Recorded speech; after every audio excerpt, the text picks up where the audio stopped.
नागरिकांच्या वैयक्तिक तक्रारींचा निपटारा तातडीने होण्यासाठी तालुकास्तरीय लोकशाही दिनाच्या धर्तीवरती ठाणे महानगरपालिकेच्या वतीने दर महिन्याच्या तिसऱ्या सोमवारी परिमंडळ स्तरावरही लोकशाही दिनाचं आयोजन करण्यात येतं। त्यानुसार 21 सप्टेंबर 2026 रोजी परिमंडळ लोकशाही दिन साजरा होणार आहे।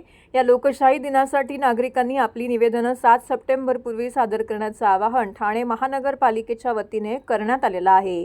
नागरिकांनी आपली निवेदनं परिमंडळ 1 कळवा मुंब्रा दिवा प्रभाग समिती उपायुक्त कार्यालय, परिमंडळ 2 नौपाडा प्रभाग समिती कार्यालय ठाणे, परिमंडळ 3 उथळसर वर्तकनगर लोकमान्य सावरकर नगर माजीवाडा मानपाडा प्रभाग समिती अंतर्गत तर नागरिकांनी प्रथमतः परिमंडळ लोकशाही दिनामध्ये अर्ज दाखल करावेत। परिमंडळ लोकशाही दिनात दाखल केलेल्या तक्रारींवर कोणतीही कार्यवाही झाली नसल्यास नागरिक महापालिका लोकशाही दिनामध्ये नियमानुसार 15 दिवस आधी आपली निवेदनं सादर करू शकतील। नागरिकांनी परिमंडळ लोकशाही दिनासाठी आपली निवेदनं संबंधित परिमंडळ कार्यालयामध्ये सादर करावी।